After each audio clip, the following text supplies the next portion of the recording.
podstate pokračujeme displejom, ako sme minule už mali viackrát. Naposledy sme kreslili bitmapový obraz, spomínate lúka, motýlík, že? Predtým sme vektorové obrazy, nejaké tie útvary teda kreslili. No a dnes dosť užitočná vec, ktorú často potrebujeme, vypísať nejaký text nielen do konzoly, ale keď urobíte nejaké zariadenie, tak potrebujete, aby na ňom rovno bolo niečo zobrazené, nejaký tam na displeji nejaké údaje o teplote a podobne. K tomu potrebujeme teda nejakým spôsobom zobrazovanie textu na displeji zrealizovať. Budeme robiť len neproporcionálny font.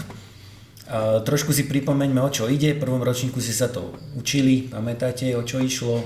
Neproporcionálny a proporcionálny bol ešte aj, aký je rozdiel? No, čiže ide o to, či mení proporcie. Napríklad typicky Ičko, Mko sú rovnako široké, či nie sú. My budeme robiť také fonty, kde sú všetky písmenka rovnako široké, čiže to sú tie neproporcionálne. Dobre? Objekt ST7789, ktorý máme, on má viaceré funkcie pre jednoduché zobrazovanie textu. Myslím, že sú 4, my si ukážeme 2 z nich dnes, dobre, také, ktoré ľahko vieme nasadiť, ale sú jednoduché tie funkcie, takže zabudnite na to, že nejaké zalamovanie riadkov a podobné nejaké vymoženosti nebude možné zalamovať riadky. Richard, že? Čo riešiš? No. Aspoň si uvedomíte, keď budete vypisovať text, že nie je to úplne automatické, že keď vypíšete aj v C-čku prvý ročník, začiatočnícke veci, keď ste sa učili C-out, vypíšete niečo a ono to na konci riadka samo prešlo do nového riadku, že? Že toto už musel niekto za vás vyriešiť. Alebo v obyčajnom poznámkovom bloku, že vám dojde do nového riadku. Lebo my takúto výmoženosť nemáme, že by nám to automaticky tak si to musíte doprogramovať. Dobre? Takže tá naša funkcia umožní zobraziť text, ktorý mu zadáme, na tú pozíciu, ktorú zadáme a použije font, ktorý sme si zvolili. Nič viac to nevie. Líšia sa tie funkcie formátom fontu a rôznymi ďalšími možnosťami, či si viem vybrať farbu alebo nie. My si teda ukážeme 2 spôsoby, ako zobraziť bitmapový font. Čo znamená, že je bitmapový? Pixel po pixel. Rastrový, že? No, to sú len synonymá, že rastrový. Je to synonymum toho, že neproporcionálny, či to hovorí o niečom inom? Niečo úplne iné.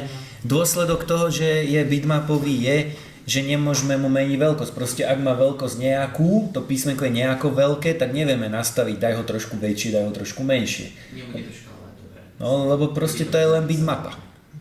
To nepôjde. Pevná veľkosť, hotovo. Že je neproporcionálny, sme si už teraz hovorili, čiže konzolový monospace. Hej? Teraz som spomenul teda, že nemôžeme zmeniť veľkosť. Sú vyjadrené bitovou mapou a to je fakt, že mapa. To znamená, že každý pixel zabere len jeden jediný bit. Čiže buď tam je to písmenko, alebo tam nie je to písmenko na tom mieste. Dobre? Takáto triviálna bitová mapa. Jednobitová. Je to dosť úsporné na pamäť tým pádom. Čiže máme len farbu písma a farbu pozadia, nič iné. Z toho je jedna nevýhoda. Nie je možné robiť to, čo všetky moderné operačné systémy robia, či na počítačoch, na mobiloch, to je jedno, že vám tie fonty pekne vyhladzujú. Neviem, či ste sa počítačovej grafike trošku venovali aj anti-aliasingu, alebo aspoň na informatike prvom ročníku pri grafických kartách, ale v zásade ide o to, že keď máte šikmú čiaru, no už tak ak máte len buď čierny alebo biely, zjednodušme to, tak tam budú také schodíky zákonite musieť byť, že? Ale používajú sa také triky, že namiesto tých schodíkov ešte vždycky dá taký ani čierny, ani biely, ale sivý. Podľa toho, aký podiel toho pixelu pripadol čierne. Chápete zhruba. Hej? A oči to krásne vie oklamať, zase to dokonale vyhladené, všetko super. Presne toto robia grafické karty v anti-aliasingu. To poznáte ako hráči. Hej? To robia. No ale toto nevie spraviť. Buď čierne, alebo biele. Žiadne vyhladenie. Čiže keď sa pozriete zblízka, tak to bude vyzerať tak pomerne drsne, tak schodíkový to. Na druhej strane ten náš displej je malý. A len ťažko si všimnete nejaký problém. Je to maličké proste, áno. To sami posúdite, ak to nebudete lupou skúmať, bude to dobre. Niektoré fonty, vlastne všetky, ktoré budem spomínať dnes, už máte implementované rovno vo firmware, tu som využil to, že som vám to vlastne už ja kompiloval, takže dal som si, čo som chcel, takže všetko, čo potrebujeme, tam máme, obrovská výhoda, lebo tieto zabudované fonty nám vôbec neminú žiadnu operačnú pamäť, dá sa povedať. Je jedno, aký je veľký ten font, nezobere nič z pamäte. Používa sa taký trik, že sa to číta rovno z flash pamäte, tam proste uložený, hej. Volá sa to, že frozen objekt. Ak by chcel niekto detaily, tak dokumentáciu MicroPythonu som vám tam dal link, môžete si pozrieť, ako sa to robí. V podstate pri kompilácii toho MicroPythonu už musíte na tom mysleť a ich tam nachystať. Hej? A keď to použijete, tak on rovno z flashky číta proste. Že to trošku môže spomaliť, to je zanedbateľné pre tento účel, úplne nepodstatné. Ale neminiete nič z pamäte, to je fakt veľká výhoda. Ešte pred rokom sme to takto nemali a uvidíte o chvíľku. Rozdielil som to na dve podkapitoly. Na prvé, to je jednoduchšie, som nazval jednoduché VGA fonty. Tými začneme. A potom, trošku zložitejšie, že univerzálne bitmapové fonty. OK? Kto si pamätá, čo je VGA? Kto? Port? To je len také dosť nesprávne označenie toho káblu VGA, ale ono to je D-subkonektor v podstate, ale čo originál znamená VGA? Video Graphic Array. Hej, z informatiky prvého ročníka by ste mali si čo to pamätať, že VGA, prečo to tak je nazvať, aby ste aj tie fonty chápali, odkiaľ vznikli. VGA bola prelomová vec niekedy v nejakých 90. rokoch, neviem presne vám povedať kedy, ale Video Graphic Array, to bola veľká vec, lebo vtedy konečne tie aj hry začali vyzerať už tak normálne, pretože VGA nám prinieslo veľké rozlíšenie na tú dobu, 640 na 480 pixelov. Dnešného pohľadu to vyzerá smiešne. A konečne aj farby také naozaj, lebo predtým bolo CGA so 4 farbami, EGA so 16 farbami napevno danými a VGA nám umožnila až 256 farieb, ktoré ste vy si mohli zvoliť paletu z väčšej, hej? Že naraz mohlo byť toľko. To bola veľká vec. No a od tej doby vlastne sa to tak nazýva, potom ešte prišlo Super VGA a potom sa to už prestalo takto nazývať. No ale v tej dobe grafické karty vôbec nerobili 3D. Ani dokonca 2D nejaké vektorové veci. No a tie grafické karty vlastne mali v tej dobe na najvýš schopnosť vykresliť pixely nejako a vedeli aj text písať v tom textovom režime a mali v sebe, v svojej ROM pamäti, viete čo je ROM? Hej? Mali tie fonty dané. No a tieto fonty, ktoré teraz budeme používať, ktoré tu aj vidíte v zozname nejaké, tak to sú vytiahnuté priamo z tých starých grafických kariet, z ich romky, nejakí nadšenci. Ja tam som vám dal link, kde si môžete ďalšie posťahovať. Hej? To sú tie prapôvodné, ktoré prvé PC počítače naozaj používali. Dobre? Takže taká celkom retro záležitosť, ale na náš účel môžu poslúžiť úplne bez problémov. Hej? O čo ide v tom fonte samotnom? Každý font je vlastne jeden modul. Budeme dávať import nejak. Napríklad import VGA 28x14. Dobre? A čo je v ňom? V ňom je samotné obrazové údaje, je to vlastne premenná font a tam sú znaky v postupnosti. Musí to byť postupnosť, čiže normálne ide kód 0, 1, 2, 3, 4, povedzme celá ASCII tabulka od 32 do 127, alebo kompletne celý 1 byte od 0 po 255. Viac nedokáže ísť. Nepodporuje viac znakov, proste je to 8 bitov, hotovo. Okrem toho, že má ten font samotný, má aj ďalšie premenné. Width, high, ktorý definuje rozmer toho jedného znaku a rozsah, first a last. Nemá žiadne farby. Aby to nebolo len, že tu niečo menujem, aby ste to videli, sem som vám dal link. To je vlastne pôvodne od toho Rasa Hagesa, či ako sa volá, ten šikovný chlapík, čo spravil tú knižnicu. Tak ja som si spravil z toho fork, trošku som to poupratoval, pridal som tam nejaké aj ďalšie zaujímavé fonty, ktoré chceme používať, ale v zásade to je to isté. Robí to určitý konvertor, niektoré som vám ja konvertoval, to sú tie, že new bitmap, a môžeme nahliadnúť dovnútra. Takto vyzerá ten font. Je tam definované, akú šírku, výšku má každý znak, od ktorého kódu po ktorý, čiže toto je plná tabulka od 0 po 255. A toto už sú jednotlivé bajtíky. Hej? Ukážem nejaký iba ASCII, napríklad tento, ten ide od 2.0, to je kód 32, po 7F, to je 127. Proste len ASCII tabulka tento fond obsahuje. Dobre? With, high, first, last a... Aha, to je počiarník fond? Aha, len potom sa spraví fond, tak dobre to píšem. Neriešte, čo je memory view, to teraz nie je dôležité. To je taká technická záležitosť. Šetrí to pamäť v celku. No dobre. Čiže jednoduché fonty nájdete tu. Sú predkompilované. Všetky, ktoré vidíte, som predkompiloval, takže ich máte, nemusíte ich vôbec nahrávať. S tým, že tam boli aj nejaké VGA 1, ale to vám o chvíľku poviem. Poďme si to vyskúšať. Tento programík si skopírujte. Otvorte si, ak nemáte tú knižnicu, hneď ten prvý, áno, v demo. Pustíme ten programík, on veľa toho nerobí, na displeji neurobí vôbec nič. Ale vypíšem vám tu do konzoly nejaké informácie. Čiže tu len sme si ukázali, ako sa importuje a potom výpis tých premenných. Toto bodka, počiarník, name, to už poznáme, to sme niekedy využili, hej, to k tomu objektu zistí jeho meno a napíše, predstaví sa. Má rozmery a vytiahne z toho fontu šírku, výšku a vytiahne ešte od akého po aký znak. Vidíte? Ak si chcete tu skúsiť dať niečo iné, napríklad dať 16x32 a napríklad VGA 1, kľudne pustíte, zistíte, že má takéto rozmery a od 32 po 127. Vyťahol to len z toho objektu, nič viacej tam nie je proste. Že, Ríšo? Oj, dobre, keby tak sa nejak spolupracuješ. Tu máš úplne iný program, to je ten problém. Aj ten prvý som si skúsil. No. Fajn. Ten alias tam nie je potrebný, ale prečo sme ho sem dali? Ak robíte väčší program a zmyslíte si, že chcete použiť iný fond, tak to potom nemusíte všade prepisovať. Proste len tuto v importe to zmeníte a je to vybavené. Ktoré fonty máte zabudované? Tu som vám ich vymenoval, dal som ich podľa veľkosti.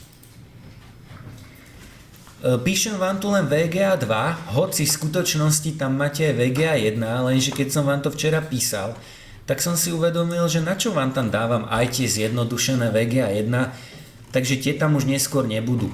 Vyzerajú takto, tu ich máte pekne na obrázkoch, nie ale všetky.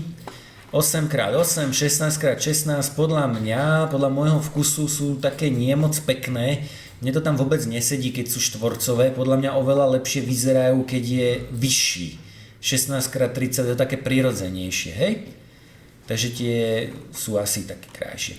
No a aký je rozdiel medzi VGA 1 a VGA 2? VGA 1 obsahuje len ASCII a VGA 2 má kompletne všetko. OK? Je tam toho viac. Neznamená to, že má všetky slovenské znaky, on ich skoro žiadne nemá, pozor. Ono je tu nejaké dlhé E, dlhé I, dlhé A, ale napríklad dlhé O je tu aj U, OK, ale nemá všetky mekčie, napríklad čo nenájdete. A ďalšie. Hej. Nie je to proste stredoeurópske kódovanie alebo niečo také. Je to veľmi staré prehistorické kódovanie, to vám tu tiež spomínam. CP437. To sa používalo pri tých prvých PC počítačoch. IBM PC, vtedy boli počítače prvé, hej, s MS-DOSom. A nejde to nejako veľmi priamočiaro. Keď by ste chceli vypísať, napríklad, pozrite, na tom kodovaní som vám dal link na Wikipédiu, to je zoznam tých znakov, ale dôležitejšie, aha, tu máte aj prehľadnú tabuľku a poviete si, treba chcem stupne Celzia, že jej, mám tam aj stupeň. Bohužiaľ to nepôjde tak, že tam napíšete v Pythone do úvodzoviek stupeň, pretože vy, čo píšete v Pythone, je v UTF-8 kódovaní a toto má úplne iné čísla. Vám to bude sedieť len na tej ASCII, k týmto ostatným znakom sa nedokážete dostať priamo zadaním textu, predvedieme si, ako sa k ním dostanete. Môže byť pre niekoho záhadou, čo je toto za symboly divné, toto tu. S ním sa robia tabulky v konzolách napríklad. No, to je taká tá pseudografika, tak používal to slávny Norton Commander, to v dobách MS-DOSu každý mal na počítači, bez toho sa prakticky nedalo fungovať. Vy to poznáte z Linuxu, je to momentálne pod názvom Midnight Commander, hej, takže myslím si, že aj v aplikovanej informatike ste si to určite niekedy ukázali. môžem sa pripojiť na nejaký Linuxový počítač, napríklad tento server, to je jedno. A keď napríklad pustím ten Midnight Commander, hej, tak ono to vyzerá, že to je grafický súborový manažer, to vôbec nie je grafické, to je čisto textová konzola a tu sú použité práve tie symboly, vidíte, na tie čiarky a podobne, to je presne ono. A umožňuje mi to behať po tých súboroch, nahliadnúť do tých súborov, F3 je vlastne, že zobrať súbor, F4 je editovať súbor a podobne, hej. Neviem, či tu mám niečo také zaujímavé, čo by som vám vedel ukázať, asi nie, to mám pod rútom, takže tam sa teraz nedostanem, alebo možno, že tuto nejaká história, príkaz a tak, hej. To všetko, aj toto tu, to je všetko len cez text. Alebo druhá ukážka, možno poznáte Btop, to je niečo ako Task Manager, opäť to je v konzole, čiže všetko, čo tu vidíte, aj toto tu, čo grafickými, kvázi graficky, volá sa to, že pseudografika, hej. Všetko, čo tu vidíte, je v obyčajnom textovom režime. To sú len tie špeciálne znaky. Takže na to je to dobré, hej? V tej dobe, keďže bol len textový režim, ešte ani myš neexistovala počítačová a žiadne Windows, ani nič podobné, tak to malo zmysel. Tak to je len také vysvetlenie, že čo to tam je za divné znaky. OK. Ak by ste chceli ďalšie fonty, dal som vám tu link na jeden projekt ROMfont. Tam ich nájdete strašne veľa. Tu máte prehľadovú tabuľku z rôznych grafických kariet vytiahnuté, možno aj z mobilov, ja neviem, je tam toho strašne moc. Sú to ale bin súbory, ktoré si musíte skonvertovať, takže ak by ste chceli aj nejaký iný font, tak sa dá a prevediete to týmto programikom. Font from ROMfont. Je to v Pythone, nie je to pre mikrokontroler, to sa púšťa rovno v počítači. Hej. Dá sa, ja som vám týmto programikom tam pridal nejaké fonty. Konkrétne, tieto s predponou TOSH, Toshiba. To sú iné fonty. VGA sú také štandardné VGA a Toshiba mala trošku iný na svojich počítačoch. Jeden je viac bold, druhý je viac tenký. Vyzerajú proste inak. A jeden veľmi zaujímavý font som vám tam ešte pridal. Rozmerov 8x14 pixelov. Totiž ja som vám to pred chvíľkou spomínal, že z estetického hľadiska sú krajšie tie fonty s dvojnásobnou výškou. No ale vtedy vám vojde, teda máte len 2 8x16, vtedy vám vojde 30x8 znakov, čiže 8 riadkov po 30 znakov a ten väčší 15x4, to je dosť málo. A ten 8x14 je to o 2 pixely nižší a vďaka tomu vám dokáže ešte 9. riadok, takže 30x9. Verte, že sa to zíde na tom malom displeji. Ale pozor, vy máte mladé, zdravé oči väčšinou, vy nemáte problém vidieť aj tie fonty šírky 8 pixelov, ale myslíte na to, že pre starších ľudí je to už problém. Hej, ste si všimli, že vaši starí rodičia, možno aj rodičia, keď niečo chcú pozrieť, aj to drobné, sú tak ďalej a dávajú vôbec, že nemôžu ani moc blízko, lebo už nevedia zaostriť na malú vzdialenosť. A keď si to dajú ďalej, už je to moc prťavé. Myslíte na to, že keď budete ladiť nejaký seriózny produkt, tak aby tie fonty boli také, aby to ten používateľ dokázal prečítať. Lebo vy to dokážete bez problémov. Tu majú výhodu my, čo sme krátkozráky, keď nemáme ani okuliare, ani šošovky, tam máme v oku vlastne lupu, takže my dokážeme aj úplne mikrotexty čítať, podľa toho, koľko máte dioptrií samozrejme. Že tú lupu vlastne máme, ale tí starší ľudia budú s tým mať problém, buď si musia dať na to okuliare, tak myslíte na to proste, dobre? Že vám sa budú páčiť tie fonty 8 pixelové, určite, ale v staršom veku už sa tak moc páčiť nebudú potom. Posledná vec, a potom si vyskúšame výpis textu. Pamäťová náročnosť, mali by ste to vedieť aj zrátať, veď ste nejakí informatici, nemal by s tým byť problém. Tak skúsme zrátať, ja vám to tam síce píšem, ale aby ste chápali pointu. Koľko by mohol zaberať font napríklad veľkosti 8x16 pixelov, ak má kompletne všetky znaky, alebo len ASC, to si povieme. Tak poďme na to. Každé písmenko má 8x16 pixelov, čo s tým? No tak násobím dokopy. Čiže to vynásobím? No. 8x16 je 128, to je čo? To je dokopy má ten... Ten jeden znak má toľko pixelov. OK, ale ja potrebujem bajty. Bude to mať 7 bajtov, pretože lomeno 8 ešte. Lomeno 8, to je 16. Lebo to vlastne sme dali 8x16, teraz sme to nastavili. Nevadí. 16 bajtov má každý jeden znak, každé jedno písmenko v tom fonte. Dobre. Koľko ich tam máme? Teraz je otázka, či riešim len ASC alebo plný. Dajme plný. Tak? 5. No asi až 6 je, ale to je jedno. 4 kibibajty, presne. Hej? Jeden font zabera 4. Nebude to také hrozné, kebyže to nemáme frozen a načítate to do pamäte, nie je to také hrozné.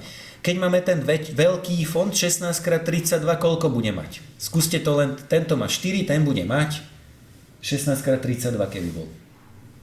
8. Pozor, je dvakrát širší a dvakrát vyšší. 4x toľko, čiže už 16 kg. To už nie je tak málo, ale dá sa, že?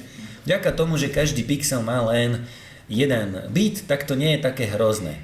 Každopádne, keďže ich máte frozen, tak vám nezaberú vôbec žiadnu pamäť, to je super. Dobre, ako vypisovať text? Máme na to priamo hotovú funkciu, volá sa text a je z toho objektu, neviem, či tu vôbec to píšem, no píšem to v úvode, hej, že objekt ST7789, takže tá funkcia text sa týka toho objektu a akú má syntax, poviete akým fontom, aký text, kam ho chcete, súradnice XY, a dáte farbu textu a farbu pozadia v normálnom našom tom známom Color 565. Skopírujte si tento druhý program, tento veľký program a pozrieme sa na to. Ja ho pustím, ale preruším ho, tam je 5 sekundové časové okno, túto. Ja som ho tu prerušil, hej, aby sme sa na to poriadne pozreli a poďme sa na to poriadne pozrieť. No a poďme zanalyzovať ten program, že čo nám to vlastne robí, dobre?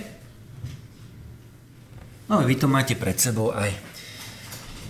Tak, úvodné veci, tie sú jasné, to je len inicializácia, proste nastavenie displeja, vy už ho máte hotový MPEG stick LCD, nastavil som rotáciu, vy tam máte asi 3 či jednotku, to je jedno, proste podľa toho, ako si ho otočíte, to poznáte, zapneme podsvietenie, naimportujeme font, farby, kľudne si môžete cez Color 565 namiešať, ja som tam dal rovno nejaké iba tak z hlavy, hej, čierna, biela, modrá, to sa dá z hlavy bez problémov. Vymažeme celý displej farbou pozadia a potom, najskôr som dal vypísať ten font, iba taký riadok, font VGA, veľkosť, hej, vyťahol som z fontu na pozíciu 0,0, čiže pekne do rohu, a zadefinoval, teda pridal som tu tie dve farby, aký má byť text, aké má byť pozadie. Potom všimnite si na súradnici 0 a font high, čiže vyťahol výšku fontu a posunul sa o toľko, čiže v našom prípade o 14 pixelov sa posunul nižšie a tam vykreslil ten druhý riadok, tam sú malé písmenka, potom to isté veľké, tomu asi rozumiete, že? Potom čísla. No ale prišiel problém. Chceli sme stupne Celzia. Vyskúšajte si. Toto si určite skúste. To nebude také jednoduché, že tu dáme, ja neviem, za tú 9 skúste doplniť stupeň. Poznáte stupeň symbol, hej? Skúste ho tam dať a pustiť program. Bohužiaľ, takto to nefunguje. On tam napísal 2 divné znaky. Vidíte ich? Ja som to zabudol prerušiť. Ešte raz to pustím. A na tej pauze to preruším. Prečo? Kto mi to vysvetlí? No lebo Unicode používa v podstate 4 hexadecimálne hodnoty od 0 po F.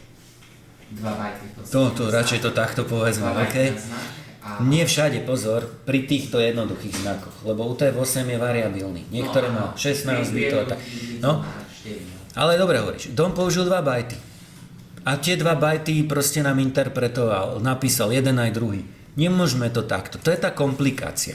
Ak teda by sme chceli napísať stupeň Celzia, to je v tom riadku, ja už som to nachystal, tak nemáte inú možnosť, kebyže to sami robíte, musíte sa pozrieť na to kódovanie CP437 a tu na konci je celá tabuľka, nájdete si symbol, ktorý chcete, tu je, a pozor, to nie je toto, najskôr som sa pomýlil, to 00B8, je to 248, ale v 16-kovej sústave to je F8. Hej? F8. Tak som tu dal lomeno x, to znamená, teraz ide byte s hodnotou F8. Takže toto je ten stupeň. Ale opäť by to nešlo, ak by ste nepovedali, že to je bajtové pole, bajtový string. Ak by ste tamto bečko nedali, tak ste tam, kde sme boli. Predvediem. Proste to je to isté, ako by som tam ten stupeň napísal. Dôležité bolo dať tamto bečko a povedať, interpretuj to ako bajty a tu je byte s touto hodnotou. Hej, ako náhle som to tam dal, tak... Čakaj, som to zase zabudol pauznúť. Takže pustím. Hej, a krásne tam máme 20 stupňov Celzia napísané. Dobre? Môžete si kľudne skúsiť ten font tu aj zmeniť a bude to fungovať, ale ešte vydržte, pretože pozrime druhú časť. Keď ubehne tých 5 sekúnd, to si môžete samozrejme zmeniť, tak potom zase vymažem obrazovku a je tu nejaký divný cyklus. On nie je až taký divný a poďme sa naň pozrieť, že čo to vlastne robí. Toto vykreslí, hej, ale pozrime sa, čo presne to robí. Y, to si držím súradnicu. Tu na, čo je toto, ten riadok rovná sa, čo tým robím? Že to nastavím riadok, že bude široký, vysoký. Áno. No, pozor, nie široký, vysoký, nie. Skús lepšie pozor. Koľko riadkov tam je? Koľko riadkov? Nie. Pozor, všímam si šírku displeja, lomeno, šírka jedného písmenka. Však iba, aby ten riadok bol taký široký, aby to písmenko. Čiže v tej premene riadok, čo dostanem? Aké číslo? Koľko znakov je v tom? To, koľko znakov vojde do riadku? No, môžete si aj dole dať vypísať tú premenu, že koľko nám vyšlo. Vyšlo nám 30. Hej, zrátal som, koľko mi vojde. Dobre? A potom ide cyklus, ktorý ide od prvého znaku, ktorý je v tom fonte, po posledný znak, ktorý je v tom fonte, s krokom toľko, koľko vojde v riadku. Čiže v našom prípade je to od 0 po 255 s krokom 30. Vlastne ide o to, že tu začnem 0 až 29, tu začnem 30 až 59, chápete, hej? A potom vždycky v tom od, to je začiatok, že od ktorého znaku, 0, 30 a tak ďalej. Tento riadok je pomerne významný, to sme asi ešte nerobili. Range poznáte, že? Aha, keď dám range a dám tam napríklad čísla od 1 po 10, dobre, tak v skutočnosti je to od 1 po 9, hej, lebo krajina nebude, lenže aha, keď ju dám takto, tak napíše, že to je range.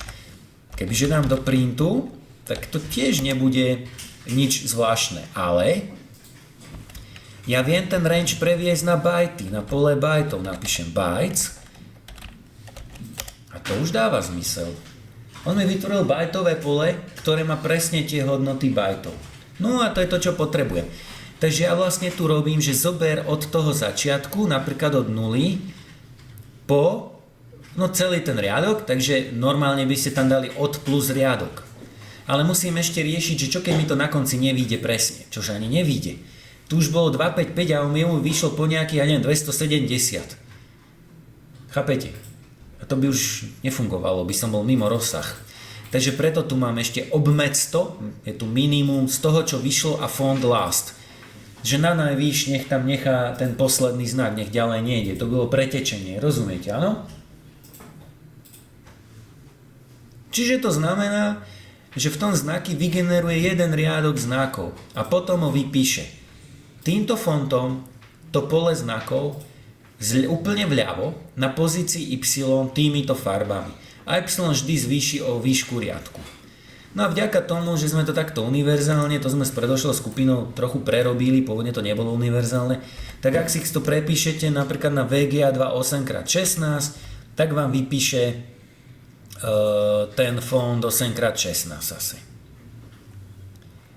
Ak si tam dáte VGA 1, odporúčam, lebo to už aj tento nevošiel celý, 16x32 trebárs a pustíte program, tak on vám vypíše tým väčším fontom rozmerov 16x32. Hej?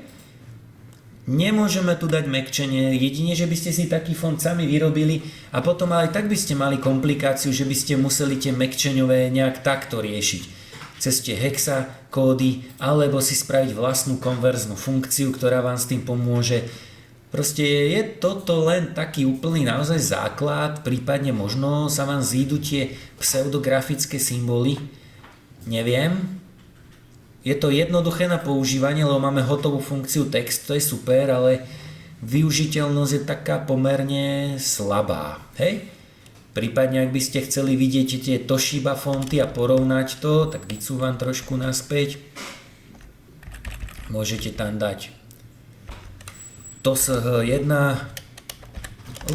počiarkník, tak to, Toshiba 1, VGA 1, trošku som to vedľa napísal, hej, 8x16 tam máme, tak trochu je iný, všimnite si tie čísla napríklad, že sú také dosť iné. A ten akoby bol tak trochu bold v porovnaní s tým Toshiba 2. Keď dáte Toshiba 2, tak ten je taký úplne uzučký. Že? Ale nevypíšaj dostupne celé. Musíme dať VGA 2, aby boli celá znaková sada. Som tam mal len VGA 1, tak už to vypisuje aj stupne Celzia. Dobre? Tam je tých znakov viac. Prosím? Tam je tých znakov viac. Je ich tu vyššie, no? No, toľko isto, koľko bolo aj v tom prvom fonte, akurát už vám nevojdu, pretože je už väčší a už tam toľko riadkov nevojde. Tak sa vám môže zdať, že ich je viac, ale v skutočnosti ani nie. Trošku som ubral jazd, lebo to bolo až prepálené, tak to biele poznať. Aj teraz to je lepšie vidno. Dobre? Tak ako je tam aj euro, to sa môže zísť, je tam stupeň, je tam už neviem čo všetko. A aj smajlíci sú tam, aj noty sú tam. Keby potrebujete nejaké, hej, tak všeli čo tam máte, polovicu, štvrtinu tam máte, no. Ale ak chcete vidieť všetky znaky, musíte si dať len ten 8x14, pretože inak vám tam ani nevojdu všetky. Alebo ešte skúste 8x8, ten sme úplne preskočili, ten je ale príliš, neviem, mne sa tie štvorcové proste nepáčia, ale vyskúšať si ich môžeme. 8x8, VGA 2 8x8, to tam hravo vojde, ale je to podľa mňa nie moc pekné a aj dosť malé, no. Ten 8x14 sa mi zdá také optimálne. A keď nepotrebujete toľko šetriť, tak 8x16. Keď potrebujete väčšie niečo, no tak už len 16x32, ale tam vám už veľa toho nevojde. Napríklad na hodinky by to mohlo byť. Dobre? Stačí takto? Ukážka VGA fontov? Dobre. Myslím si ale, že ich budete používať menej a skôr vás upútajú tie druhé, domnievam sa.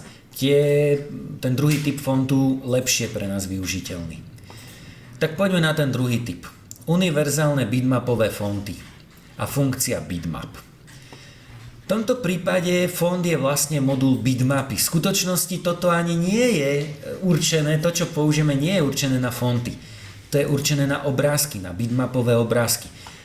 Teda ten objekt obsahuje bitmap, to je bajtové pole, má definovanú aj bitovú hĺbku, BPP. Tam je normálne definované v premene, že koľko bitov per pixel.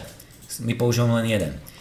Je tam rozmer jedného obrázku, každého jedného, čiže znovu vyplýva, že musia byť rovnako veľké, čiže ide o neproporcionálny font, ak to chceme teda použiť ako font.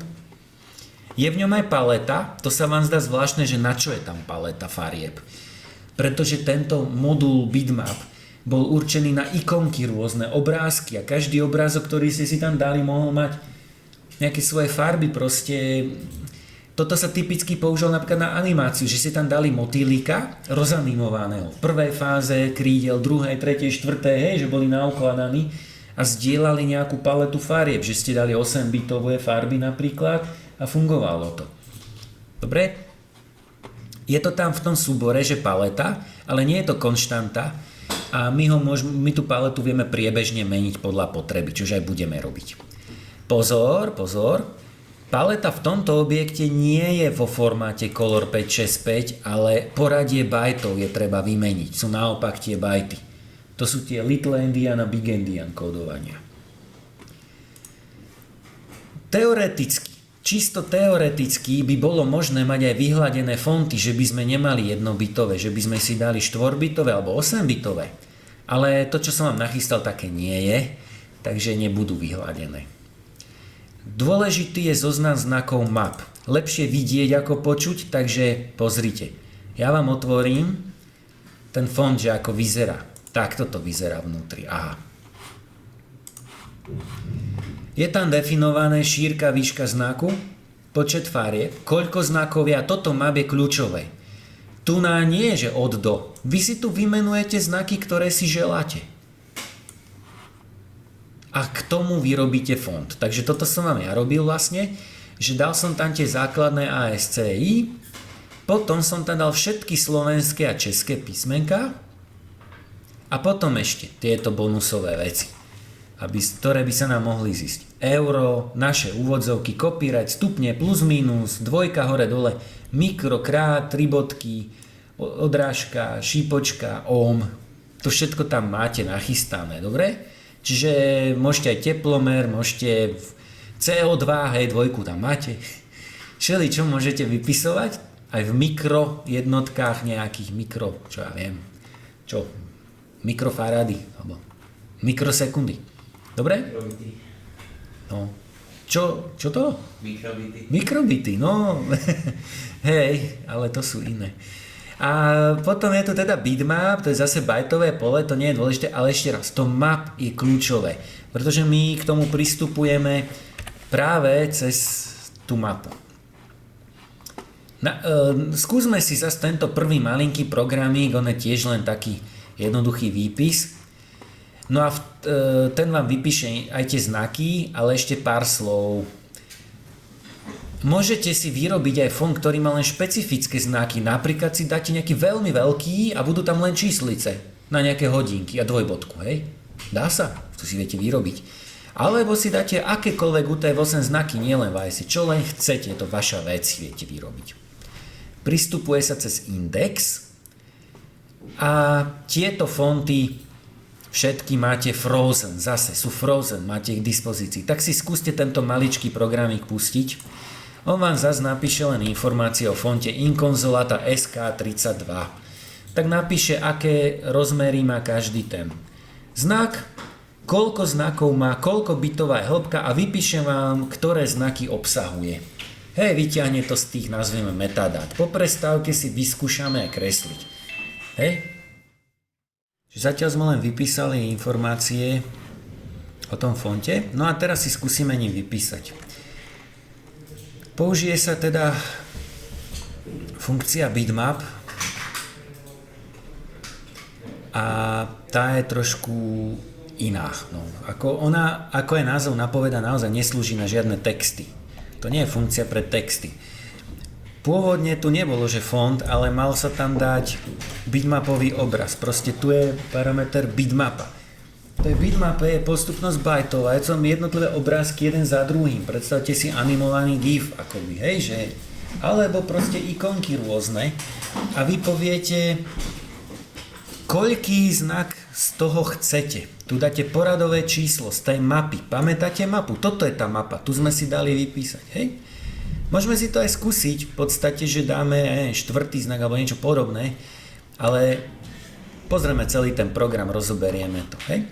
A najväčší problém je, že to vôbec nevie napísať text, ale len jeden znak, jeden jediný znak. To ale nie je problém pre šikovných programátorov, čiže dúfam, že ani vás, ale už neťukajte zase do mobilu, Rišo. Daj ho preč, úplne preč, to je. Richard. No. A nebudeme teda sa s tým nejak veľmi teraz trápiť, lebo máme málo času, ale verím, že by ste boli schopní. Ja som vám tu spravil jednoduchú funkciu na text, ktorá proste vypisuje znak po znaku. Tak si to zanalizujeme. Skopírujte si celý tento program a doma si určite môžete skúsiť sami spraviť funkciu text. Hej? To nie je problém, v podstate toto je len podstata. Toto. Sú tam dva bonusy, ktoré som vám dal. Tak keď to spustíte, uvidíte, že to celku funguje. Aha, ja som tam zabudol ešte pridať zmazanie. Nie, že zabudol. Cúvajte naspäť. Ten predošlý program, čo bol tento, taký dlhší. Hej? Tak vlastne toto je len dodatok. To by sme mali dať nakoniec. No ale aby sme znovu to isté nevypisovali, tak skončíte zhruba tuto, kde je display fill, farba pozadia. Tu skončíte, tu vám vymaže obrazovku a sem pástnite tú druhú časť, to je prídavok k tomu, dobre? S tým, že tento riadok import VGA2 už môžeme vyhodiť, ten nás nezaujíma. Čiže takto nejak by to malo vyzerať. Úvodná inicializácia displeja, nastavenie farieb, vymazanie obrazovky a už potom ide tento. Dobre? Pustíte program. No a vidíte, že to nevyzerá zle. Vyzerá to celkom fajn. Že? Veľkým modrým písmom je ukážka a pod tým menším písmom 22. Poďme ale pozrieť, ako to celé funguje. Zatiaľ nechajme funkciu text. Poďme sa zamerať na toto tu, čiže už použitie. Naimportoval som dva fonty, jeden som nazval font 60, to je ten veľký, a font 22, to je ten malý. No a potom moju funkciu text, ktorú som vám tam nachystal, o chvíľku sa pozrieme na ňu podrobne, musíme povedať, kam to má písať, čiže display, ktorý font, samotný text. Všimnite, že tu už smelo môžeme dať, aké chceme znaky, to už ide normálne cez UTF-8, tam sa už nemusíte báť dať stupeň, môžete tam dať akékoľvek mäkčenie, na schvál som tam dal jablčko, broskyňu, maľované a tak, aby tam tie mäkčenie dlžne boli vidieť, hej? Samozrejme aj stupeň Celzia sa môžete dať euro, čo chcete, to nie je problém. No a potom mu poviete súradnice, kam to chcete a farby, ale farby som dal ako tuplu. Kvôli tej konverzii, že potom to môžem dať proste do cyklu a nemusím to 2 razy dávať. Ako nie je to nejak veľký rozdiel, dal som to takto. Čiže keď máte aj sadu farieb, tak môžete rovno dať ako jednu tuplu. Táto časť je ľahká, že? A teraz sa pozrieme na tú funkciu, čo robí, tak aha. Display, font, text sú povinné parametre a potom môžem a nemusím povedať súradnice. To znie zvláštne. A ja mu nedám ani súradnice, ani farby? Nemusím. Môžete si to vyskúšať, že tieto 3 riadky posledné dajte povedzme, že do komentu, nech to tam neprekrikuje sa. A v tej ukážke nedajte vôbec ani X, ani Y. Ba dokonca nemusíte ani farby. Skúste to spustiť.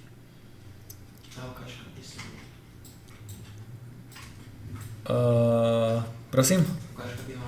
Hej, bude v strede, len mne zaseklo, už dobre, už odseklo. Ukážka je v strede, presne tak. Ako je to možné? Veľmi jednoducho, pozerajte teraz už program. Pýtam sa, či sme poslali X. Inak, ja som vám toto asi nepovedal, ale keď porovnávate s hodnotou NaN, je lepšie tam dať is. Je to o máličko rýchlejšie a je to také správnejšie trošku. Ako funguje to aj zrovna sa, hej, ale is je trochu lepšie. No, ak som dnes poslal x, lebo default som dal NaN, hej, tak vycentruje x. Ako? Veľmi jednoduchá, verím, že vy by ste to tiež dokázali bez problémov.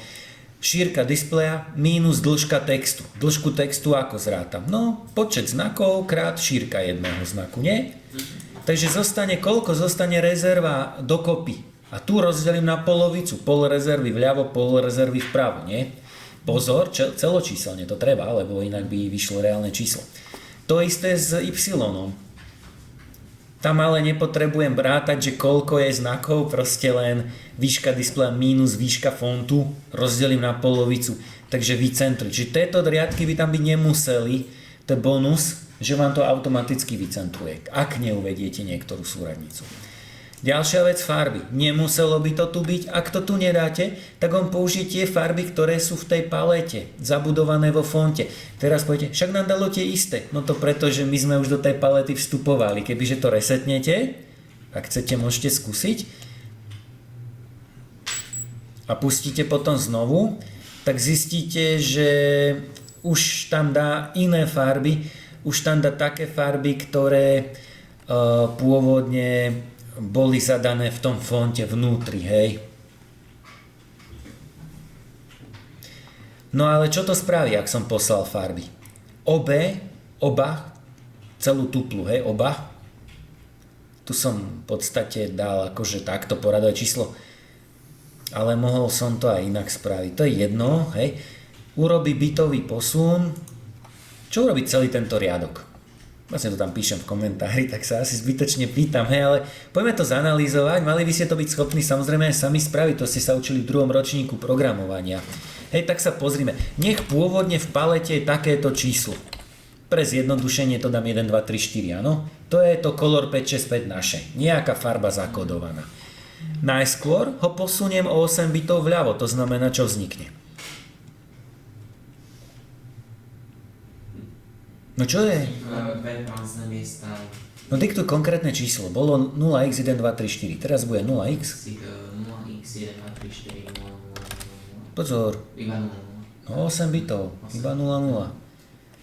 Potom dá AND toto číslo.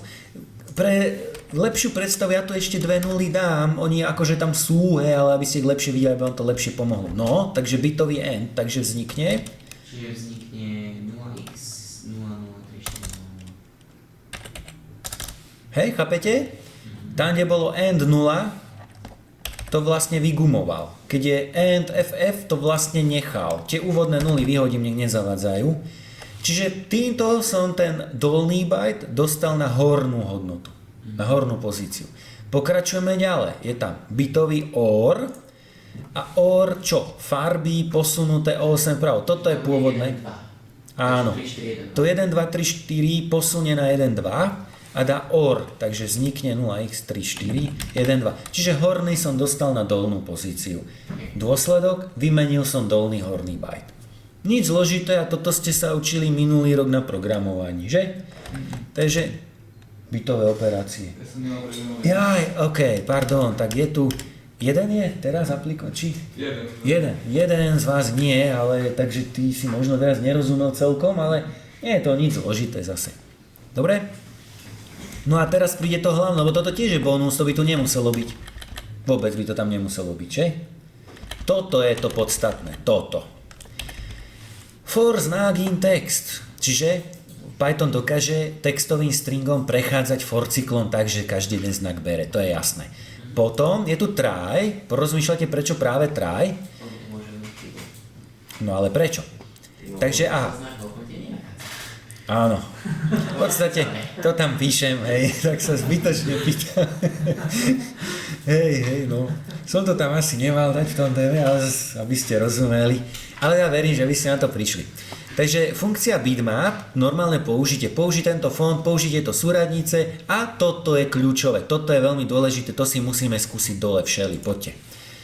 Pozor, my nemáme premenu fond, my máme premenu fond 22, hej. Keď napíšete fond 22 napríklad, tak vám napíše to nejaký objekt. Dobre.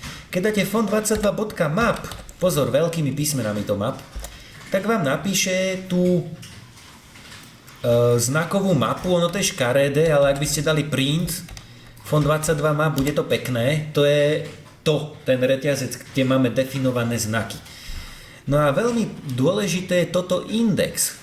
Objektová funkcia index je to vlastne funkcia stringu, hej? String je objekt. Funkcia index vyhľadá znak, ktorý poviete, že má nájsť. Napríklad dajme nájsť $, hej? Ten je taký hneď na začiatku, tak si vieme overiť, že nám to naozaj funguje tak, ako očakávame. Čiže ja vlastne hovorím, nájdi v tom stringu map $. A napíš mi, kde sa nachádza. Dal 4, áno, aha. 0, 1, 2, 3, 4, čísluje sa od 0, je s poradovým číslom $4? Ako sa píše $? No... Počkaj, napravo od L. Jaj, ako na klávesnici, ja som nepochopil, čo sa pýtaš. Hej, na slovenskej pravý alt a UO, hej. OK. Ale to ide číslovanie od 0. Nepočítame medzera. Hej, tam ešte 32 je medzera, no. Dobre? No a čo vlastne teda robí? No dá poradové číslo, toto celé dá poradové číslo, čiže hovorí z tejto bitmapy odpočítaj štvrtý znak, to teda ako poradové číslo 4, on je reálne 5, hej? Chápeme? Ale ak by som napríklad mu povedal, nájdi nemecké U, takéto s 2 bodkami, no, chyba. A práve preto tam je try a accept value error, že neurobí nič. Hej. Aj. A ak by ste skúsili tuto dať, že ja neviem, ukáž a tu dám to nemecké veľké U s 2 bodkami, tak čo urobí? Ukáž medzera. Áno, lebo ja som tu dal, že ich vždycky zväčší. Čiže on, či ho vykreslil, alebo ho nevykreslil, tak on vlastne sa vždy v X posunie, hej, a vidíte, nechal medzeru. Ale môžete dať druhý variant, že dáte else, to znamená, on to spravil len vtedy, keď úspešne vykonal ten príkaz. To znamená, že by v tomto prípade, čo urobil? Ukáž A bolo hneď vedľa, ale nebolo to úplne centrované. Hej, proste bude tam teraz, že... Čo je nejako mi to zase zaseklo? Skúsim toto a naspäť. Bolo to tam. A už, hej, vtedy ignoruje tú chybu a neposunie sa. Je to na vás, čo potrebujete, ale keďže mám autodetekciu šírky, tak lepšie pasovalo, nech na medzeru. Alebo teda nech nechá, čo tam bolo, nech to preskočí, tak lepšie povedané. Ďalší variant by bol, že dá medzeru, hej, šeli, ako si viete upraviť ten program. Keby tam chcete medzeru, no tak čo spravíte? Keď nevyšiel ten znak, tak tam daj medzeru proste vypísať. Dobre? To záleží, čo chcete. Takže to asi nepôjde, že buď ten font map index, znak alebo medzera. Dalo by sa v tom, že tu by bolo zase display bitmap a rovno by som tam dal medzeru proste, index na medzera, hej, alebo napevno číslo. Alebo by som si dopredu zistil, že či existuje a dával bitmap už s tým konkrétnym, to šeli ako viete. Takto inlineovo sa to asi nedá, tam nebude nejaký dôvod. No, neviem, to sa treba zamyslieť, ale o to nejde. Dôležité je, aby ste si uvedomili, že program nezhavaruje, aj keď by ste dali znak, ktorý nemá. A ako sa má správať, je vo vašich rukách. Dobre? Že nejako to nemusíme siliť. Podstatné je, že rozumiete, ako to funguje. A mali by ste byť schopní tú funkciu texty napísať aj úplne sami. Tam nie je nič zvláštne použité. Patrik, sa radšej angličtinu učíš? Nie, ja som mal opäť to, čo mi sa sedel tam. No. Dobre, rozumiete, čo to robí? No. A týmto si môžete bez problémov vypisovať texty, aké len chcete. Dobre, nie? Super. Ak by ste chceli vlastný fond, takže to vám ešte tiež poviem, to nie je vôbec problém. Môžete si ho vyrobiť, tak ako som ho ja vyrobil. Napísal som vám aj ako. Ja vlastne som vám to už hovoril. Použijete tento Pythonový program. Moja skúsenosť ale je, že niektoré fonty z nejakých dôvodov divno spravil. Boli akoby poposúvané tie znaky. Čiže asi tá funkcia, ja som mu neprogramoval, to je o to raz, alebo možno to tiež od niekoho, ja neviem už, viete, fork si ľahko spravíte. A niečo tam nie je asi dobre, nejak som to hlbšie neskúmal, keď som len tak skúsil nejaký iný fond, nešlo. Ale dôležité, pozor, keď to budete skúšať, tak musí ten font byť monospace, neproporcionálny. Z princípu vyplýva, ako to je robené, hej? Čiže musíte si hľadať tie konzolové fonty len. Nemôžete také bežné fonty, bacha na to. Kľudne si skúste nejaký font. Keď nejaký pekný spravíte, môžete sa podeliť. Dobre? Alebo dajte aspoň tip. Ja som ich veľa zase neskúšal, nebudem sa tváriť, že hej, ono v podstate tento je v pohode a neviem, že či je dôvod mať 5 rôznych fontov, hej, ale ako dá sa, aby ste vedeli, nie je problém. Dobre, hotovo. Poďme do druhú tému. Máme do... kedy? Do 25? Druhá téma je nesúvisiaca. Spoločné majú len to, že sa stále venujeme tomu, čo je vnútri v M5 sticku. Vnútri v M5 sticku máme ešte okrem displeja aj hodiny reálneho času, to je super. Tak ideme sa teraz baviť o hodinách.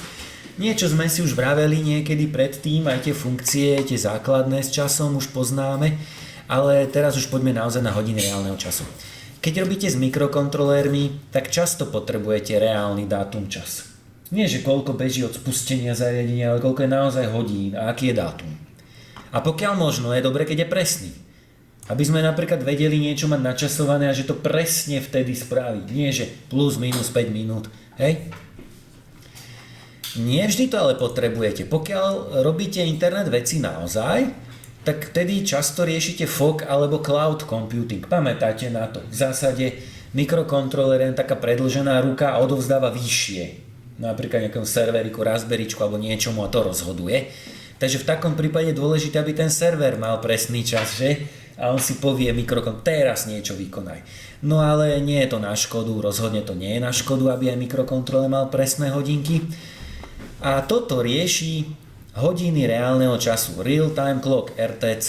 Aj dostupnosť tých hodín a aj plynutie času, že proste nech sa to samé, nie že ja si musím dať časovač, aby každú sekundu hodinky posunul o sekundu, to nie. On si to rieši sám, na hardwareovej úrovni. Rozlišujeme interné hodiny a externé hodiny. Je to dosť veľký rozdiel. Interné hodiny bývajú v mikrokontroléroch, môžu byť, ale nemusia. Pozor, môžete nájsť taký mikrokontroler, ktorý nemá interné hodiny. Lenže aj keď má, ESP32 má, je tu problém. Po odpojení napájania vždy sa zmažú.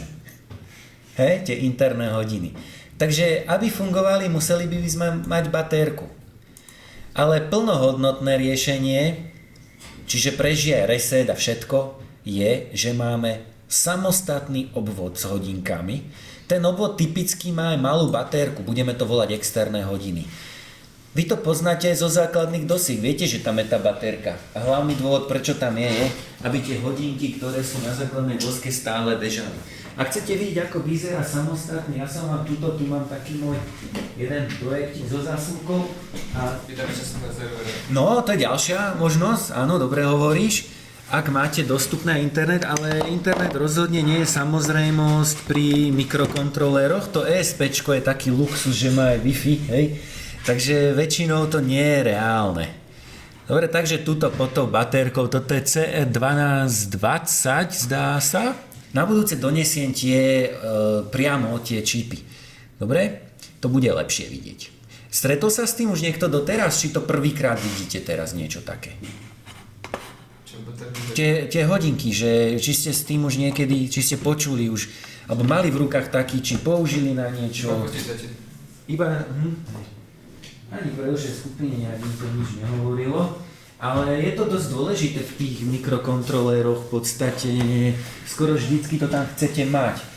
Mimochodom aj Raspberryčko nemá hodinky. Teda neviem, Peťka, či náhodou nepridávali, ale ja som si tam pridával. Ale na druhej strane Raspberryčko má predsa Wi-Fi, takže tak ako si povedal, je to možné vyriešiť. Otázka je, ale čo keď vám vypadol internet? Vypadla elektrika, internet, elektrika nabehla, alebo máte to na batérke a proste niekedy je dobré, aby malo aj ten svoj čas. Hej, je to dobrá vec a typicky, keď robíte nejaký projekt, tak tam typicky kupujete RTC modul. Je to lacná vec, 50 centov, možno 2 eurá, podľa toho aký, lebo niektorí majú alarm, že viete načasovať a on zobudí váš mikrokontroler, že je uspatý hlboko. Viete, že tie hodinky v sebe majú rovno aj možnosť načasovania. Ale nechcem veľa o tom, lebo to by bola aj dvojhodinovka. Aj som rozmýšľal, že takú tému dám, ale musím redukovať, hej. Že by sme robili dvojhodinovku len s rôznymi RTC, ja ich mám nakúpených veľa rôznych. A mohli by sme sa s nimi rôzne hrať, ale zatiaľ to nechajme tak. Takto stručne, dobre? Vývojové dosky nezvyknú mať externé hodiny, to určite nie. MP stick berte, že je skôr výnimka, že mu dali aj RTC externý. To nebýva. Poďme sa pozrieť na interné hodiny a naučiť sa s nimi robiť. Čiže táto podkapitolka na každom ESPčku, hociakom, nemusí to byť MP stick. Toto urobíte na hociakom. Takže ESP32 samotný má interné hodiny, oni si udržia čas aj pri reštarte. Pozor, soft reštart, nie keď dáte hard reštart, Ctrl F2, to červené stop, to je vlastne, že mu vypne elektriku, zapne na chvíľku. To je trošku iné, ale ten soft, to je ten Ctrl D, dobre? To prežije, ale ak mu odpojíte elektriku, tak čas sa stratí. A vráti sa vždycky polnoc 1. januára roku 2000. Vtedy začína ten RTC interný, vtedy mu začína kalendár. 1. január 2000. Dobre?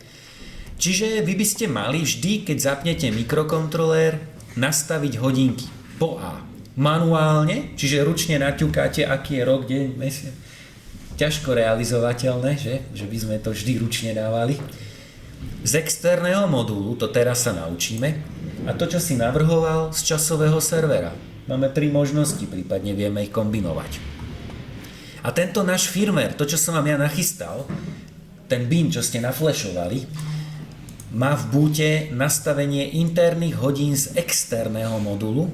Čiže, aby ste neboli prekvapení, keď ich dnes už nastavíme, tak vždy vám budú interné hodinky, vždy budú ukazovať dobrý čas. Taká záhada. Lebo to tvrdím, že to nemôže ísť, a vždy bude rok 2000. Ale ten môj boot vám ich nastaví z externých, ale pod podmienkou. To som tam dal takú podmienku v tom mojom boote. Že keď sa mu zdá, že to je reálne, vysvetlím. Resetnite Ctrl-D všetci. A to, čo vám píše ten môj žltý výpis v boote, to RTC, to nie sú interné, to sú externé. Je reálne, aby bol rok 1900? Nie je. Takže môj boot to ignoruje a nenastaví vám hodinky nijako. Lebo chápe, že to je blbosť. Nemôže byť rok 1900. Dobre? Ale ako náhle my si tam tie hodinky externé nastavíme, tak už to začne fungovať. Toto, čo tu píšem. Dobre? Čiže momentálne máte, predpokladám, že všetci majú rok 1900. O chvíľku sa zamyslíme, prečo práve taký. To teraz neriešte, lebo my najskôr venujeme sa interným hodinám. Toto sú externé. To teraz ignorujme zatiaľ. Chvíľočku ešte, dobre? Poďme ďalej. Interné hodiny, dostanete sa k ním cez objekt RTC z modulu Machine. Dajte si nový prázdny program a poďme si skúsiť, hej. Tak from Machine import veľké RTC. From Machine import veľké RTC. Ale jediné, kedy to potrebujeme, je, keď ich chceme nastaviť, ale s tým ešte chvíľočku vyčkajme. Hej, teraz ich ešte v tejto chvíľke nechceme nastaviť. Ak ich budeme chcieť nastaviť, môžeme to, ale prosím, zatiaľ to dajte do komentu. Využíme to, že ešte nám nefungujú dobre. Takže dajme komentár potom, ale keď to chceme skúsiť, tak môžete dať RTC, prázdne zátvorky. Pozor, teraz chvíľku nepíšte. Štandardne to robíme nejak takto, že do premenej RTC mi daj inštanciu objektu RTC. Ale my nepotrebujeme vôbec žiadnu inštanciu ukladať. Rovno robme. Takže dáme veľké RTC bodka.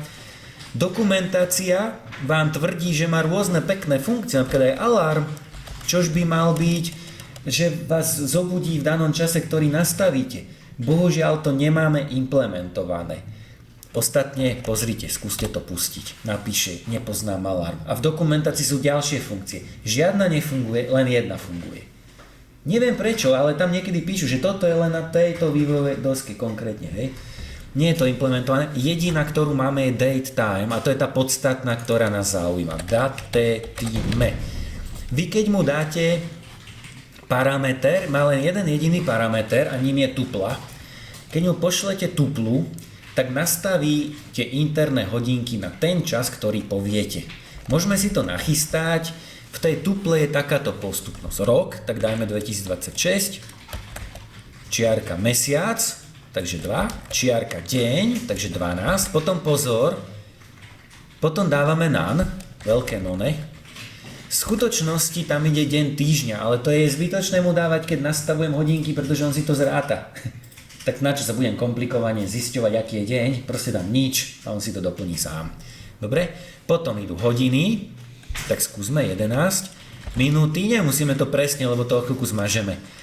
0,9 dajme tomu, potom idú sekundy, 0,0 a pozor, teda 0. A prečo som dal 0,9? Normálne 9. Potom ešte mikrosekundy, no ale až taký supermani nie sme, že by sme dokázali na mikrosekundy, tam dáme 0, dobre? OK. No a kebyže to pustíme, tak nám to fakt nastaví, ale ešte chvíľku to nechajme, tak dajte to do komentu, dobre? Do komentu, nespúšťajte. A radšej sa pozrieme na ďalšie funkcie, my ich už poznáme. Takže dajme si tu, že print time, alebo viete čo, tu dole to skúsme. Time, prázdne. Import nemáme, dajme import. Alebo ešte lepšie, skopírujte tento program. Tento skopírujte. Ktorý? Tento maličký. Dobre, a napásnite ho sem celý, tak ako je. Môžete ho skúsiť pustiť, ale ešte si do front time pridajte aj obyčajný time, nech to vidíte. Pustite program, on vám niečo napísal, na to sa pozrieme, ale dole do shellu ešte napíšte time, prázdne zátvorky. Funkcia time vráti aktuálny čas v podobe uplynutých sekúnd od polnoci 1. januára. Dal mi, že uplynulo 5000 sekúnd a tvrdí mi interné hodinky, to je funkcia gmtime, skúste napísať gmtime, prázdne zátvorky. On vám napíše v podobe tuply, aký je aktuálny dátum a čas. Prečo tvrdí, že je 1. január 1 hodina 26 minút? Čo myslíte? 1. január 1 hodina 26 minút, približne tak dlho nám beží. Áno, tak dlho nám beží M5 stick. Dobre? A netvrdil som, že to má po každom reštarte? Nie. Tvrdil som, že Ctrl-D to prežije, takže dajte Ctrl-D, pustíte znovu tento programík a on vám pokračuje v tom čase, ktorý mal, ale už je o minútu viac, že? Ale ak to resetnete tým veľkým resetom, červené tlačidlo stop alebo Ctrl F2, on ho naozaj odpojí od elektriky na chvíľočku, inicializuje znovu sériový port, hej? A skúste znovu pustiť potom ten program. Zistíte, že je pár sekúnd od polnoci. Že? Funguje to tak, ako som vám povedal? Dobre. Potom máme ešte funkciu local time, ale ona nefunguje. Vo veľkom Pythone by vám mala dávať čas v lokálnej časovej zóne a gmtime vám vždycky dáva čas v neutrálnej časovej zóne. A k tomu teraz ideme sa dostať. Časové zóny. Časové zóny a letný čas by nám vedeli situáciu vždy veľmi skomplikovať. Pamätáte radu, ktorú som vám dával pri databázach? Ktorý ste mali teda? Tomáš nemal? Ukladám si to v UTC. Áno, vždy v neutrálnom čase. V systémoch ukladať vždy v neutrálnom. A až pri zobrazovaní riešiť časovú zónu. Toto isté platí o RTC. Ideálne je nechať hodinky bežať vždy v neutrálnej časovej zóne a až keď ich zobrazujeme, prepočítame to na aktuálnu, čo potrebujeme. Jasné? Takže teraz naozaj ich poďme nastaviť. Čiže ten riadok, ktorý tam máme, môžete si odkomentovať, no a nastavme tam, ale držme sa toho, že v neutrálnej momentálne máme koľko hodinový posun od neutrálu? Iba 1 hodinu, no. My sme plus 1, čiže my nedáme 11 hodín, ale? Nie, 10 hodín, 12 minút, sekundy neriešte. Pustíte program, hej, a už vám píše funkcia gmtime, že 10:12. Ak by ste skúsili local time, budete sklamaní, lebo napíše to isté. To aj nemusíte skúšať, nemieňajte čas. Proste nie je to v MicroPythone implementované, lebo on by musel mať všetky časové zóny a tam sa šetrí pamäť. Skopírujte si tento druhý programík, či koľký, proste tento. Pridajte ho tu za tieto riadky. Je to moja funkcia local time, ktorú som pre vás spravil opäť. Kebyže máme viac času, tak teraz vám poviem. Naprogramujte vlastnú funkciu local time. Ale nemáme čas. Takže ja som vám ju spravil a vysvetlím ale, čo robí. Skúste, že funguje, pustíte program a on vám dal naozaj, že 11 hodín. Poviete, no to si sa teda narobil, stačilo dať plus 3600 a bolo by. No lenže ja potrebujem v tej funkcii zistiť, či je letný, či zimný. To je celý problém, áno? Ako funguje funkcia? Ak jej nepošlem čas, ktorý chcem konvertovať, tak použije aktuálny čas. My sme jej neposlali. Zistí, aký je rok, to je dôležité. Potom vyrobí, mktime vyrába, to som vám nehovoril, vyrobí dátum a čas. Aktuálny rok, 31. január, 2 hodiny v noci. Prečo? Kto z vás mi vie povedať, kedy sa mení zimný na letný a naopak? Posledná marcová nedeľa a posledná októbrová nedeľa. O 2. noci. Vždy. Dobre? Ako ja zistím poslednú nedeľu v marci? Najskôr zistím posledný deň v marci a potom od dňa odrátam toľko dní, koľko je medzi nedeľou a tým dátumom, ktorý dalo. Čiže letný 6, čo znamená letný 6? To je vlastne v tej to som zobral z GM Time, tak GM Time 6, 0, 1, 2, 3, 4, 5, 6, deň týždňa, toto je. Čiže vezmem, aký deň týždňa je 31. marec, to sa čísle od 0, tak to dám plus 1, namodulujem to 7, čiže zrazím to, že koľko je od poslednej nedele a toľko dní odrátam od toho dňa 31. Vlastne tuto som zbytočne dal letný 2, tu som mohol dať natvrdo 31. Že? No to je toto číslo. Tu som mohol dať akože rovná sa 31 mínus, no ale ja som dal odrátať a to je jedno. Proste takto je to možno zrozumiteľné, že upravujem deň. To isté spravím so zimným, čiže ja som si vytvoril dátum, kedy začína letný, dátum, kedy začína zimný. Potom som spravil jedno kúzlo a v obidvoch som 6 a 7, lebo 6 dvojbodka 8 je od 6 pomenej ako 8, čiže 6 a 7 som vynuloval. Prečo? Pretože pozrime sa na to v tom čase, MK Time a v čase 6, 7, deň týždňa, deň roka, tak, pardon, toto, GM Time. On si to doráta, to ja nemusím, tak som tam dal none. Dobre?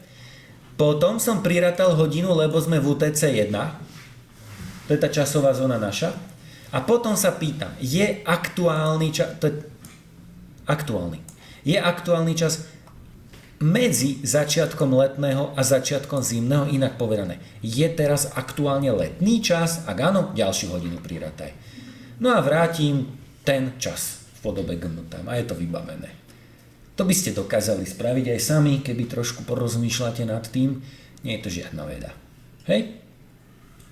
Ja neviem, teda tvárite sa strašne zdesene, tak teraz nie som si istý, ale verím, že by ste to dokázali spraviť bez problémov. Tak či onak, máte tú funkciu k dispozícii, takže ju môžete si skopírovať. Tomáš sa potešil. Dobre, tak OK.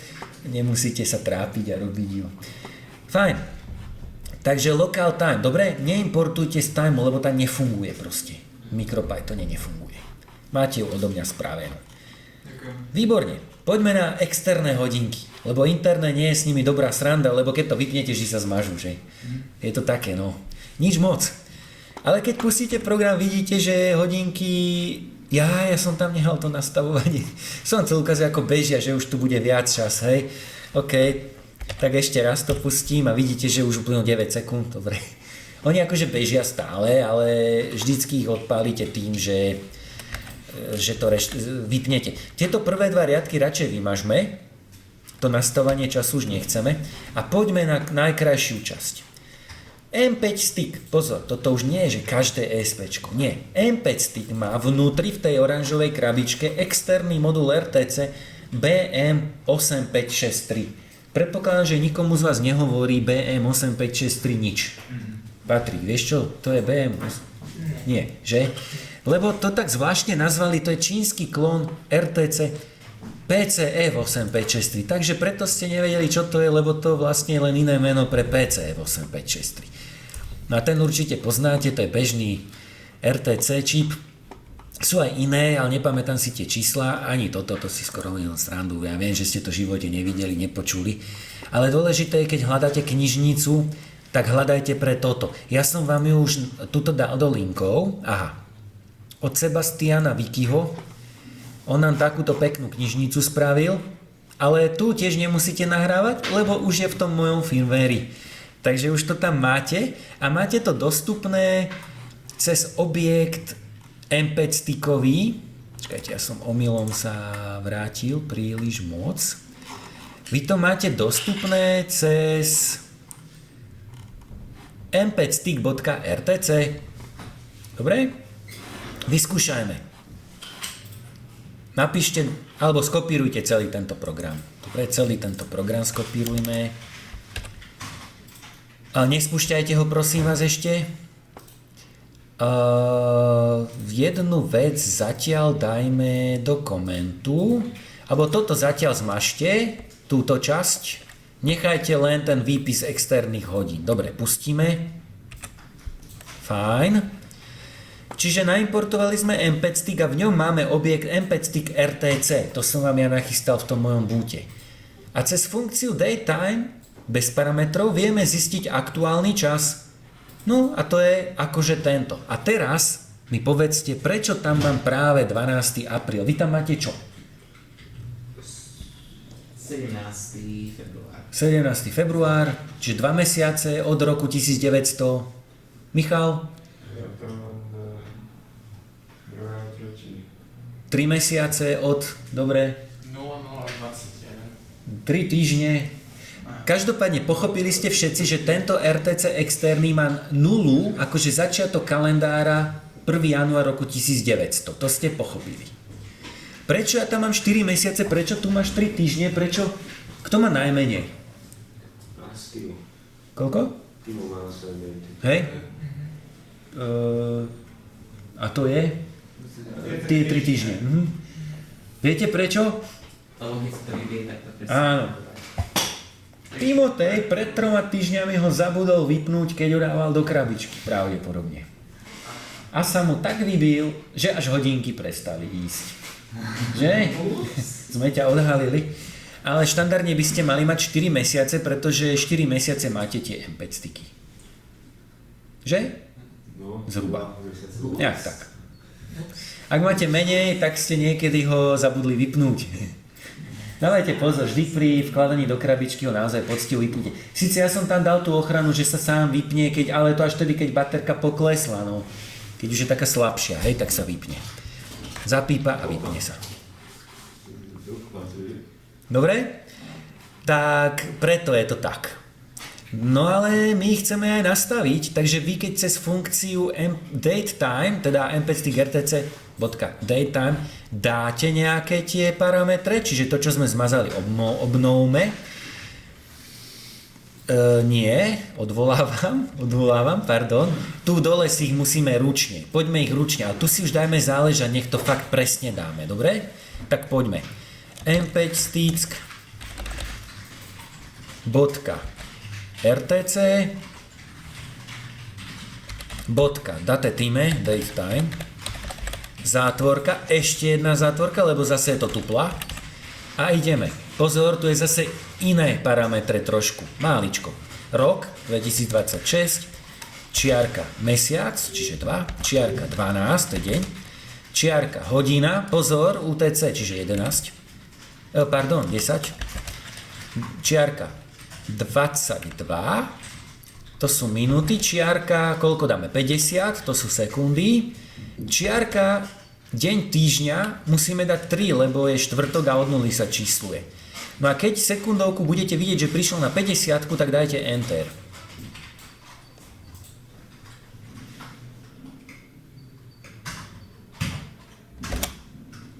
Zase, že nám počítačov... Non-int type. Čo to? Zabudol si tú druhú zátvorku možno? Je to tupla? Či čo si dal? Tuto nebol nám, tu bolo už naozaj 3, hej, tak ktorý sa nepodarilo, opravte si ten čas, dajte znovu a skúste teraz dať reset, dajte Ctrl D a pozrite v tom žltom výpise. Vidíte? A skúste ďalšiu vec, dajte ten veľký reset, Ctrl F2 alebo červený stop, čiže to naozaj vypneme úplne. A tie hodinky idú aj tak. Oni pôjdu stále. Aj keď to vypnete, nech urobíte čokoľvek, oni pôjdu. Stále pôjdu. Dajme do toho programu aj ten zvyšný program. Čo robí ďalej? Aha. Toto je dosť užitočná vec. Natiahnem si tie interné hodiny from machine import RTC a potom aha. Interné hodiny sme pred chvíľou nastavili ručne. Presne takto. rtc.datetime. Pamätáte pred chvíľkou? A teraz ich nastavím inak. Aha. Z externých hodín vezmem prvé 3 údaje, pridám tam none a zvyšné údaje. Čo som spravil? Zobral som tieto 3, pridal som none. Prečo? No, pretože ten interný tam má ešte deň týždňa. To je toto. Tu, aha, vidíte? Čiže ja som zobral prvé 3, pridal none a dal ďalšie. Čiže ja som z tých externých hodín RTC nastavil interné hodiny RTC. A potom, keď pustíte celý ten program, už vám idú aj interné presne. No a presne toto robí ten môj boot.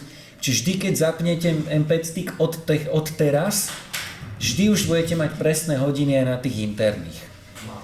Prosím vás, nezabudnite ho vypnúť, keď ho budete dávať do krabičky a som zvedavý, o týždeň, keď prídete, dáme si vypísať interné hodinky, že okolko vám budú meškať alebo utekať, hej? Uvidíme, ako presne kto má.